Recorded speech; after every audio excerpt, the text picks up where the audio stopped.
400 million miles from Earth exists a mini solar system of over 60 moons rotating around a powerful planet of gas.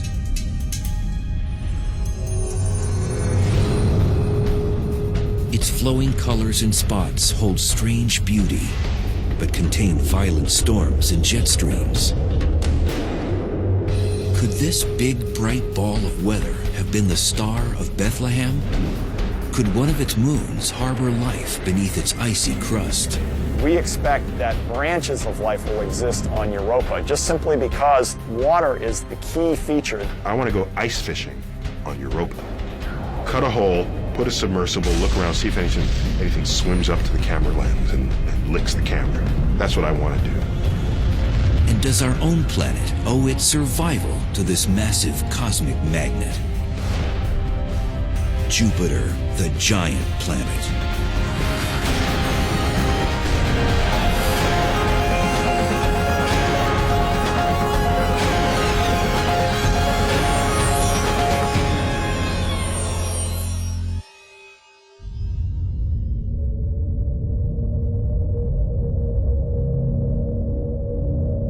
Jupiter is 500 million miles from the Sun, a giant sphere of intrigue.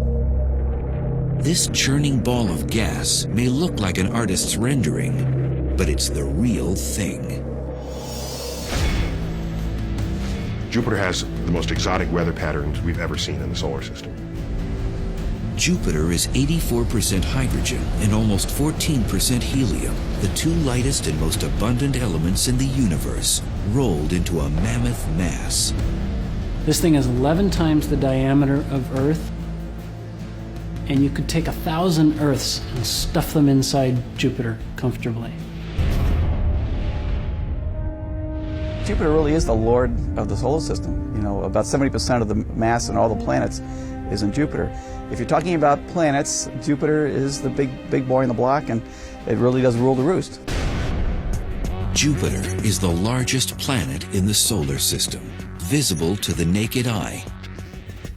A day is only 9.9 hours long, and it takes 11.86 years to orbit the Sun. A 150-pound person would weigh 350 pounds on Jupiter.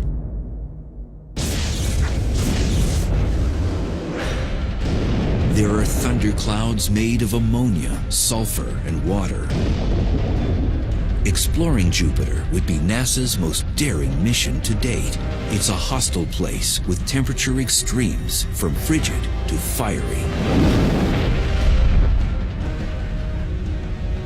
Its electromagnetic radiation is intense. It could kill a traveler to the planet in an instant. We would need heavy lead protection, and that's very difficult to lift off the ground. So we have some difficult engineering challenges to actually bring human beings to the planet Jupiter. A landing on Jupiter is not going to happen. Jupiter itself is a very gassy planet. It's made of gas, so you would not have a solid surface on which to land and walk around. You would just keep descending through the clouds and then be eventually crushed by the pressure of Jupiter's atmosphere. That make a human trip to Jupiter quite a challenge. But what if we could go there? Dr. Andrew Ingersoll is an authority on the planet. He takes us for a ride. You need a special kind of balloon because Jupiter's atmosphere is hydrogen. Hydrogen is the lightest gas. A helium balloon would sink.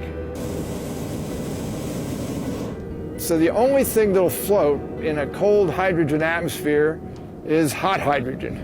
And so you need a hot air hydrogen balloon. For the past 10 years, NASA has been developing ultra-long duration balloons for robotic exploration. And as we all know, heating hydrogen is a tricky thing.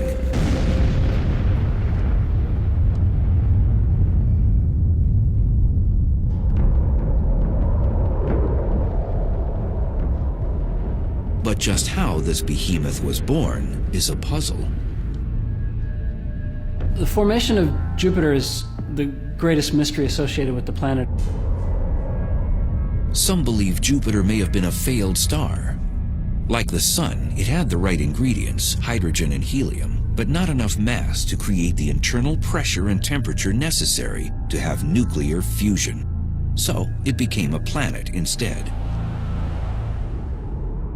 The thought is that there was this cloud in the galaxy that had the same composition as the Sun.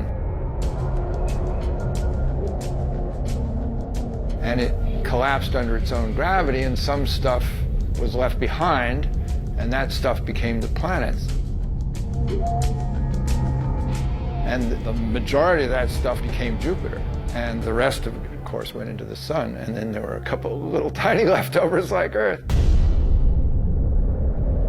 Jupiter's spinning gases attracted like elements, and over time grew bigger and bigger in the process. Almost like an oyster creating layers around a grain of sand to make a pearl. What gases and solids Jupiter didn't ingest, it spat out into space. So Jupiter is like your big brother in the schoolyard, protecting you from bullies that might wreak havoc on your existence.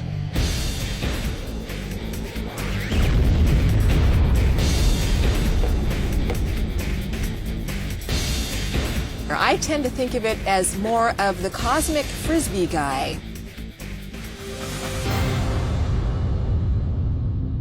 It's grabbing things out of space, and it's also tossing them back out. It ends up keeping those objects from the inner solar system where Earth and Mars and Venus are. By cleaning some of the debris up, kicking some of it out, shooting some of it into the Sun, where it'd be lost forever, Jupiter cleaned out a path that the other planets could exist in some sort of peace. So dominant is this frisbee phenomenon, Earth may owe its very existence to Jupiter. It influences the courses of comets and even some meteors and asteroids, so that over the eons, the fact that Jupiter is there helps dictate what happens in the inner solar system. So really, the presence of Jupiter may be one reason why we have life on Earth and habitability and be able to have the Earth a nice environment instead of getting pummeled by so many comets. There is no greater proof of Jupiter's power play than what happened during a 7-day period in July of 1994. A comet called Shoemaker-Levy 9 barreled toward Jupiter. Once under Jupiter's influence, there was no going back. A missile was on a crash course with a ball of gas. Jupiter's gravitational pull was so great that it broke the comet into small pieces that came in one at a time. These pieces assaulted the planet at a speed of 37 miles per second.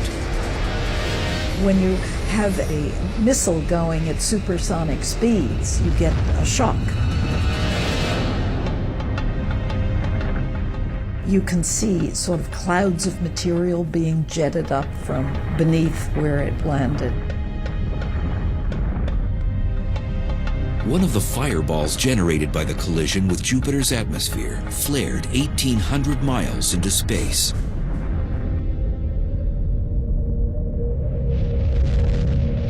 Had Earth been in the projectile's sights, the effects of such a smash-up would have been catastrophic, to say the least. Similar to the event that wiped out the dinosaurs. The energies that were released in those fragments hitting was larger than, on the order of 10 or 20 times more powerful than the entire world arsenal of bombs. Take Jupiter out of the picture, bring this giant comet into the inner solar system. Where would it have gone? We have no idea. Might have crashed into Earth. If that comet had crashed into Earth, things would be a lot different around here.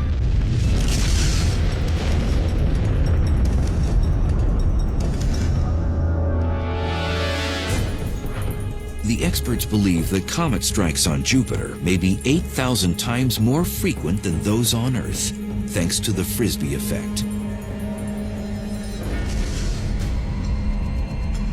But it cuts both ways because Jupiter has no value system. When it sees an errant comet, it may attract it and swallow it up. But where it flings it is anyone's guess. And so errant comets can be flung in towards Earth, they can be flung into the sun, and they can be flung out of the solar system. There's a reason the planet rejects some of the space junk heading its way. Jupiter, being the biggest object in the solar system, has the most gravity. And so other objects, little fleas that have their own trajectory flying by, are bent from where it would be towards Jupiter, and usually with an acceleration. And that acceleration can cause it sometimes to just be ejected completely. No earthly frisbee thrower can match Jupiter's flinging force.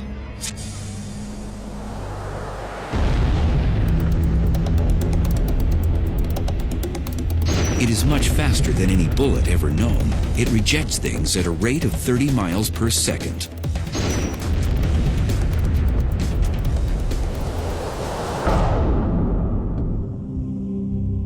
Jupiter's wonders are hard to fathom.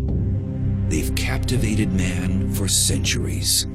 Prehistoric humans realized that it was moving among the stars, and it was one of the planets that they appreciated. And Jupiter was the king of the gods, after all, in Roman mythology. And there may be a biblical reference to Jupiter. Ever since I was like 5 years old, I remember people, oh, that was the Star of Bethlehem. And whether or not it really was, obviously we have no way of knowing. But it's not clear whether the star that was talked about is a single star or whether they meant an astronomical alignment of objects in the sky. We don't really know. It's known as conjunction in scientific terms. According to researchers, Jupiter and Venus did appear as one large star-like object in August 3 BC and would have been visible in the eastern night sky. But it was Galileo, the father of modern astronomy, who made the first recorded sighting of the Jupiter system. In the early days of 1610, only about 18 months after the telescope was invented, he got his own telescope and he looked at Jupiter.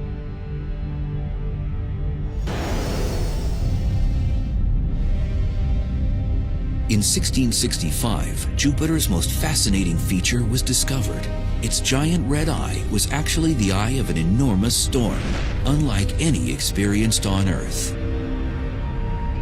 This one has raged for at least 300 years.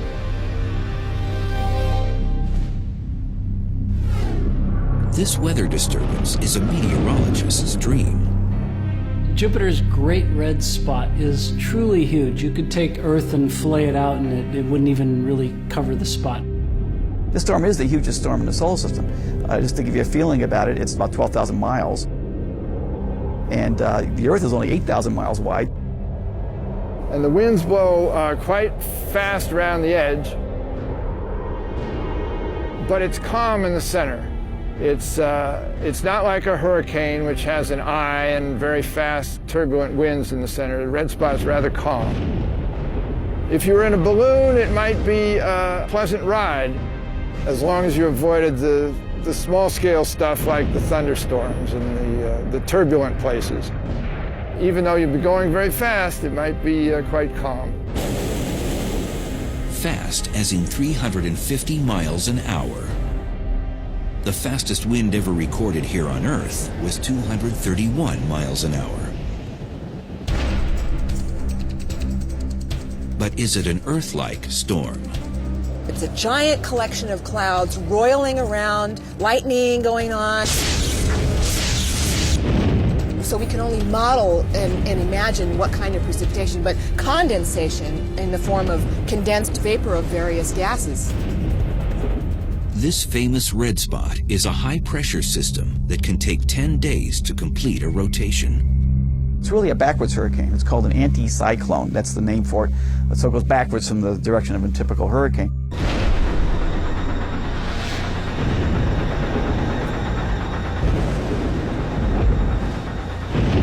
That's not the only curious thing. Hurricanes as we know them need water in order to form.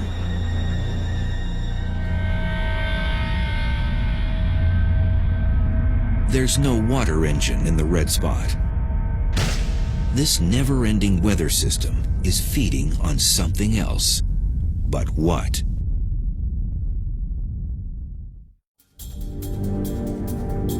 Jupiter's Great Red Spot is something like a non-stop hurricane. It's a colossal storm, complete with violent wind and lightning. Storm chasers would love to go running after it. Dr. Tim Dowling of the University of Louisville is in the hunt for similar phenomena here on Earth.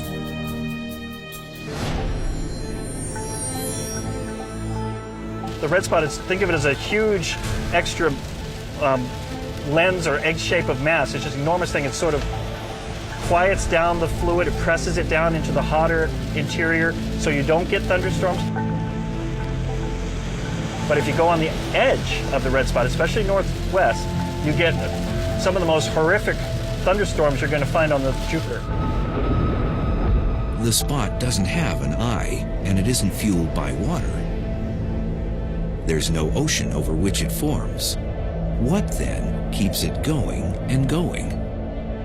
I've always likened it, in my own view, as like a mini volcano inside of Jupiter. Actually, an atmospheric volcano.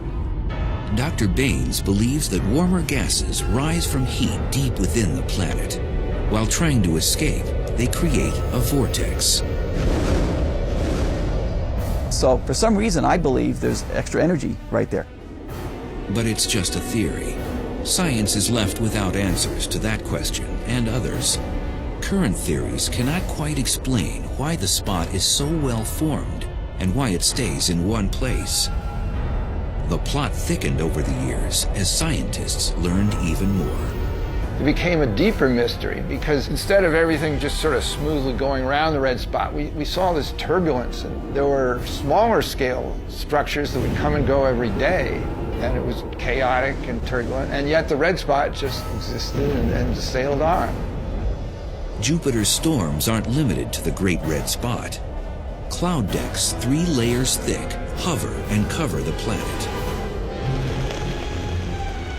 If you were inside the atmosphere of Jupiter, you would hear very loud thunder. In fact, the thunder actually travels 4 times faster on Jupiter than it does on Earth. It's about 3,000 miles an hour. The rain falls twice as fast on Jupiter. The charge separation that pulls the positive charge to the top of the clouds, the negative charge to the bottom of the clouds, is twice as efficient on Jupiter for that reason alone, because the rain is falling so much faster. Towers of cumulus convection that you see on Jupiter are 3 times taller. They go up 30 miles, whereas on Earth they go up 6 or 7 miles.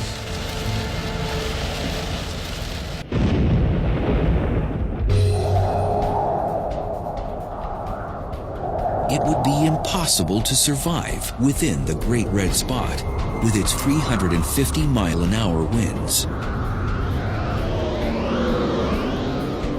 By comparison, Hurricane Wilma, which had the highest recorded winds of any earthly storm, slammed into the Yucatan Peninsula in 2005 with barely a breath. 175-mile-an-hour blasts. Our weather is simple. Jupiter's is complex. Now on Jupiter, you just basically have one storm system sort of stacked on another, with lots and lots of room. Basically, these are the storms in their natural state. These storms move relentlessly within Jupiter's other distinct feature, streams of fierce jets that continually circle the planet. Scientists are only beginning to understand what they are and where they come from. There's a massive eastward flow of material, and that means material's flowing more than 1.5 football fields per second. That's really moving. You don't want to be in that. 29 other belts and zones of varying widths extend outward from there. They are what give Jupiter its characteristic appearance. They move in alternating directions, some eastward, some westward. They're much smaller scale, the high latitude jets, than the equatorial one. As far as in comparison to Earth, these are massive super fast, high-speed winds, and yet they're just going back and forth. The planet's rotation rate has something to do with it. Jupiter generates a lot of energy because it really moves. So the very nature of the spinning causes Jupiter to not just have one jet stream, but many jet streams going in opposite directions along the planet. And so you can see these zones. So what you have is an exaggerated version of Earth's basic weather pattern. The spectacular swirls are created in surface clouds where the zones meet. It's believed that the energy ultimately powering this belt phenomenon comes from intense heat deep within. It's not unlike something we see every day. You boil a pot of water on the stove, it'll start bubbling, and bubbles come up from the bottom and try to get out, trying to circulate that water, that currents around. So it's the same thing inside Jupiter. We have gases and liquids down there that are trying to get the heat out. There are basic questions, basic pieces of physics to go after, to explain. Massive jets. Shouldn't we be able to explain that? Earth has just one primary jet stream. It moves eastward, and another major flow that blows westward, the trade winds. Triple that power, and you've got the jet streams of Jupiter. Totally different from Earth. And yet, I should be careful, not totally different from Earth, just Earth on steroids. And you ask yourself, wow, if I understood what's going on Jupiter, Earth would be just a piece of cake.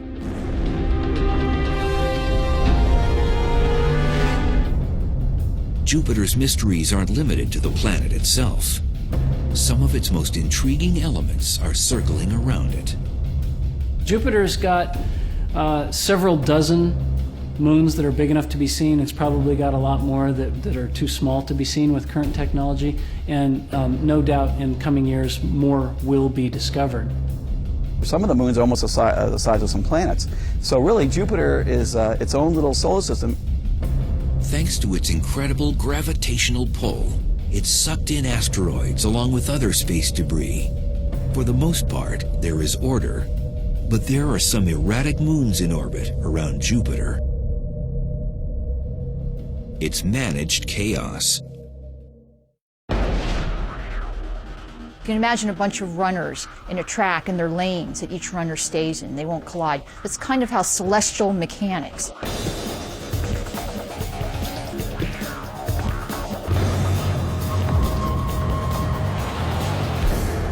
Each moon holds its own fascination. 4 of Jupiter's prominent moons were discovered by Galileo. He first observed that they revolved around the planet.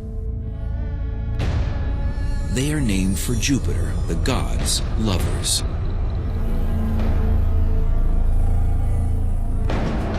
The first major moon you come to is Io, which is this very active place with lots of volcanoes. It's almost all the time going off. Shooting out magma 200 miles into space. Io is a wonder pockmarked with over 100 volcanoes, some the size of California, which seem to turn themselves on and off. Ganymede is the largest moon in our solar system, 5 times the size of Earth's moon. Callisto is the most heavily cratered. It has clearly taken a beating in its lifetime. Then there's Europa, the ice queen to Jupiter's king. No one knows its makeup for sure.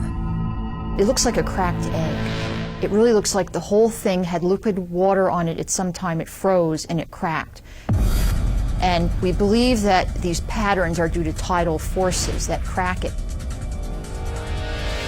As alien as Europa seems, it is smooth and glassy in some spots, hilly in others.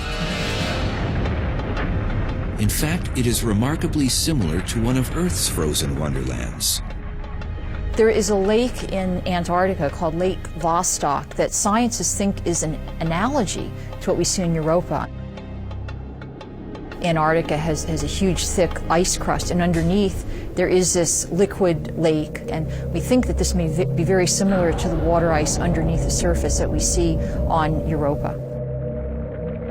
You go down through that crust, go through the ice enough, you'll get liquid water. And we are very convinced that there's liquid water down there. It's the only place that we know of besides the Earth which has liquid water in large bodies that have been there, we believe, for more than 1 million or 2 million years. And where there's water, could there be life?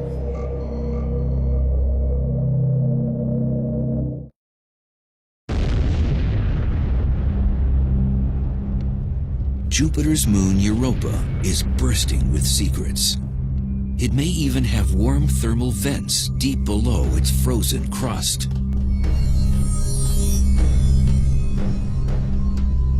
In fact, an immense ocean, bigger than the Pacific Ocean, worth of liquid water down there that's just sitting there for things to happen to.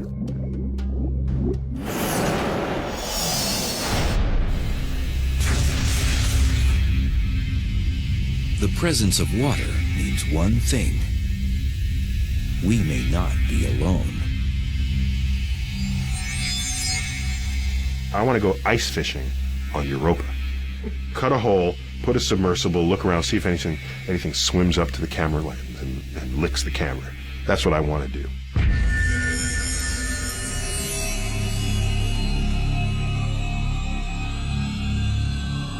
One scientist is planning just such a fishing trip.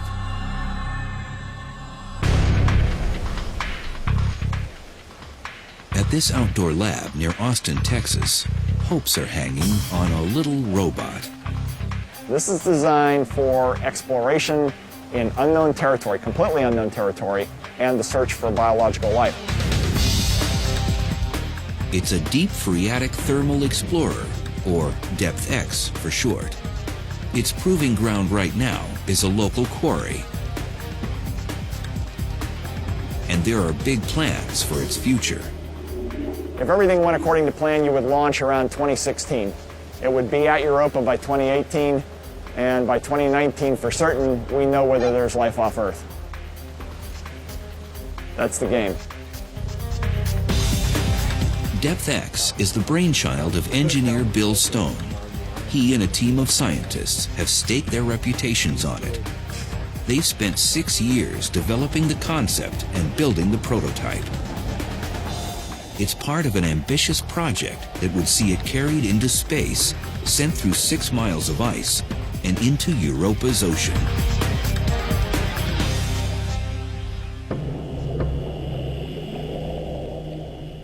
To divide it down into all the various vehicles, you have a parent vehicle which takes you to orbit around the moon Europa.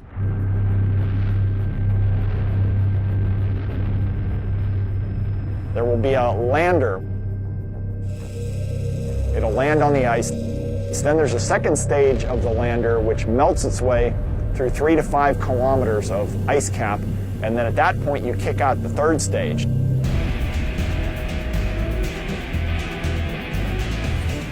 We need a fast-moving device that would be sort of torpedo-shaped, most likely nuclear-propelled, and that would drive for thousands of kilometers around the central ocean of Europa.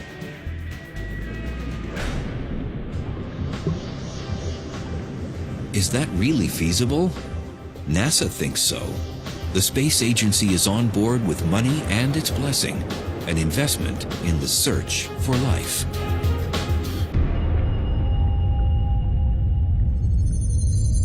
If life exists on Jupiter's moon Europa, could it walk, talk, or fly? It would be little viruses or, maybe at best bacteria. We would expect only to see primitive life forms, but they might be similar to things that we see on the Earth. We just don't know. Scientists are encouraged by the discovery of strange and hardy life forms found in the most inhospitable places on Earth. Tube worms, for example, survive and thrive in total darkness. Extreme pressure isn't a problem. The creatures were discovered in 1977, several miles below the surface of the Galapagos Rift. They exist in water near superheated thermal vents. It's believed that these very conditions, darkness, high pressure, and hydrothermal vents, are present on Europa. You could have hydrothermal vents kicking up warmth and nutrients down near the core of Europa, and that organisms would have fed off of that material just like they might have in the early Earth. And while tube worms might not be lurking beneath Europa's icy shell, something else could be.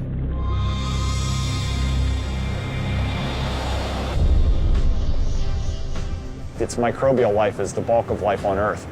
We expect that branches of that type of life will exist on Europa, just simply because water is the key feature. Finding it consumes scientist Bill Stone. His DepthX may answer a question that excites seekers of knowledge. Can we have the robot behavior look for signs of life and then try to collect a sample based on what it's sensing? Stone's baby is in its infancy. At the same time, it is futuristic and advanced. It's a high-tech toy like no other that might show our world what another is all about.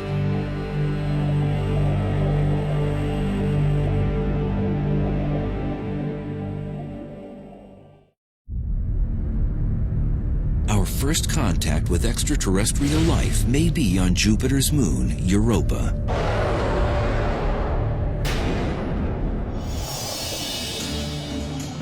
The DepthX robot, or more accurately, Hydrobot, is being designed to ultimately think, move, and explore without help from man.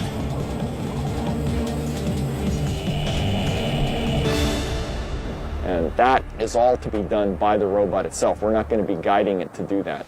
That's going to be a big step forward in what we would call robot science autonomy.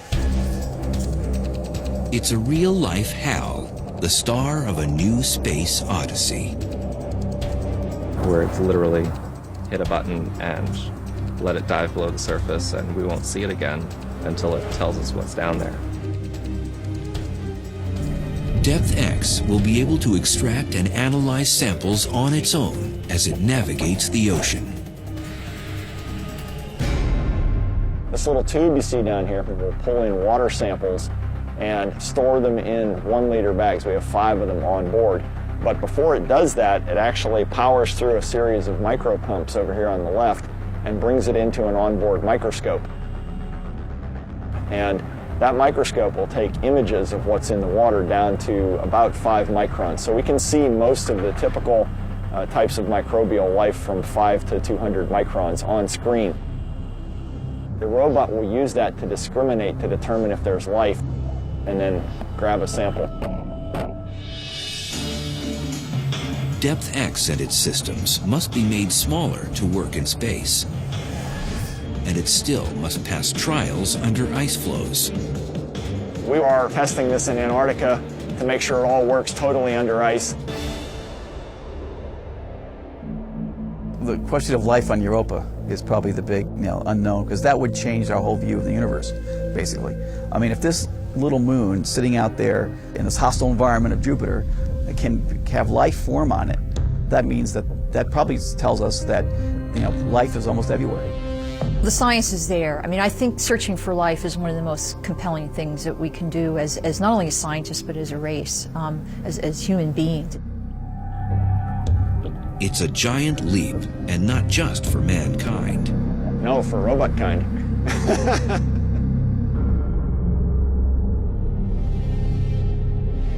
Of all Jupiter's imposing features, none is more impressive than the one you cannot see.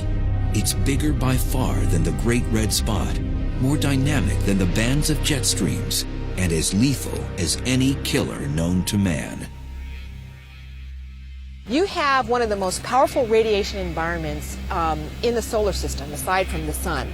The magnetic field of Jupiter is the largest entity, I believe, in the solar system. It is a bubble 450 million miles long, buzzing with electrically charged particles. It's Jupiter's magnetosphere.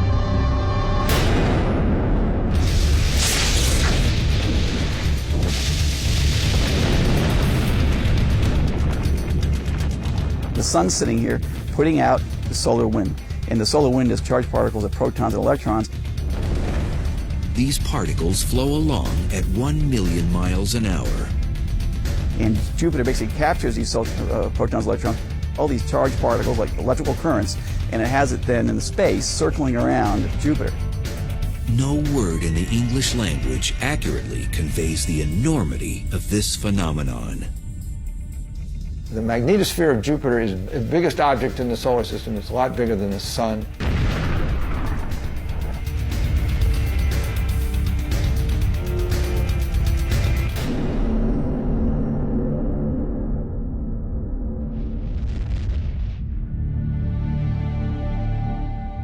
Comparisons are the best measure of this mega mighty wonder. If it were visible in the night sky, it would be many, many times bigger than the moon. It's enormous, even though it's 5 times as far away from Earth as the sun is, it still would look immense in the night sky. If visible, it would take a familiar form, a windsock. There's a rounded section facing away from the planet in one direction, with a tail flowing out the other. This windsock reaches the outer orbit of Saturn. Power plant Jupiter generates up to 10 million amps of electrical current. The biggest planet in the solar system can conduct electricity all the way through it and around it.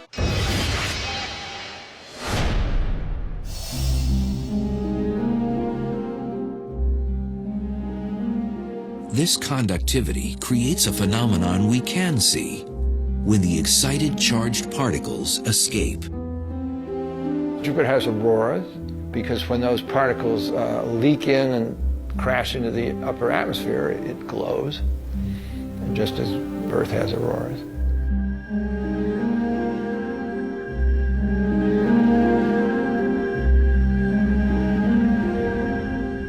These ghostly auroras are 1,000 times more powerful than Earth's northern and southern lights. They measure up to 1,200 miles across.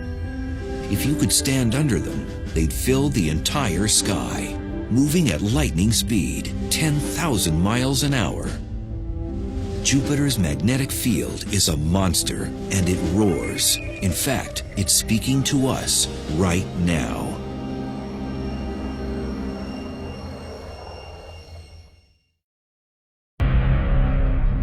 Jupiter, the giant of the solar system, has something to say if you're listening. We can hear what we call lion roars because it has this roaring sound. We can hear whistler modes. We can hear hiss and whistles that are going pew, pew, pew. And these are all indications of dynamics, things that are happening in the magnetosphere now.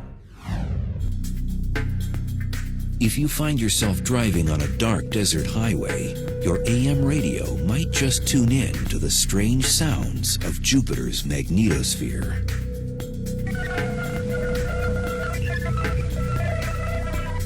The bursts are as short as a few seconds and as long as a couple of minutes. They come and go every hour or two. Most of it sounds like static, but every once in a while you pick up something that sounds like a rising tone or a falling tone.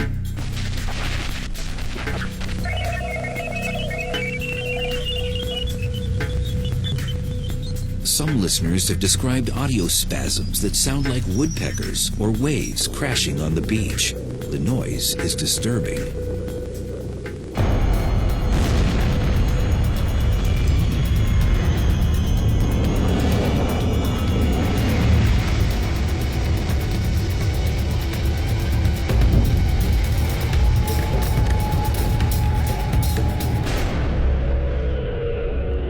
But just why the planet was talking remained a mystery until Voyager 2 passed through the outer magnetosphere in 1979.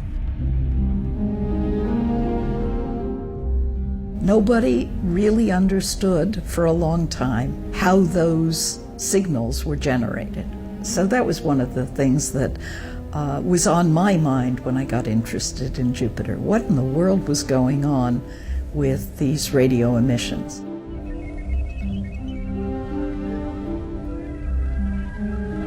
It is one of the few secrets finally surrendered by Jupiter.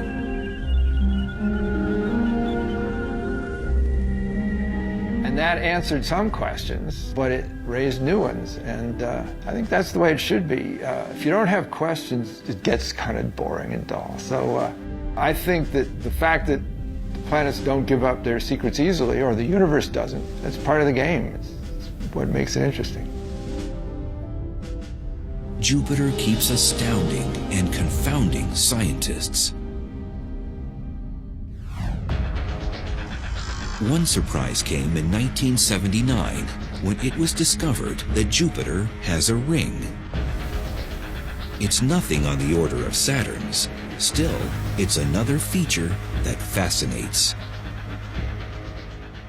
All of the giant planets have rings, probably left over from when the planets formed. And the moons coagulated out of the gas that was there, and then it could be a failed moon.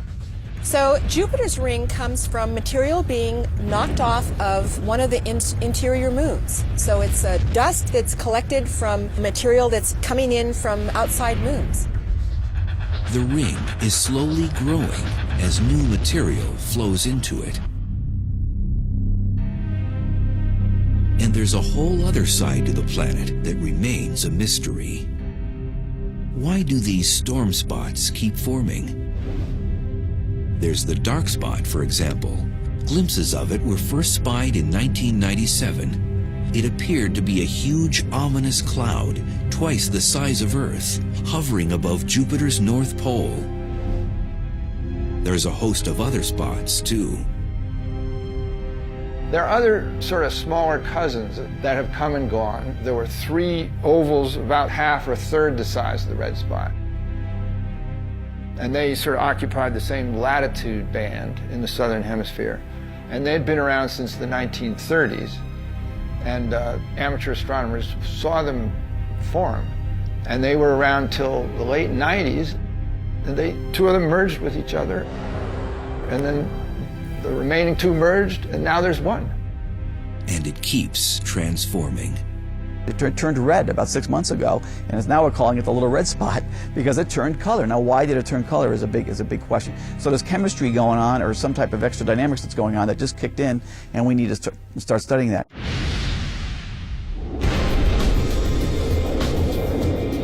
Jupiter is a hostile and restless planet. Its giant gaseous body and violent storms make it one of the most alien environments in the solar system. Even though it is 500 million miles from us, we may have more in common with our cousin planet than we think. I think the lesson to learn from Jupiter here is whatever's going on in our climate and our weather patterns here on Earth, Jupiter has more of it. But Earth is not an island. And there are better examples of what's going on Earth than even Earth itself. For scientists, Jupiter is the king of many questions concerning our solar system and could possibly hold the answers.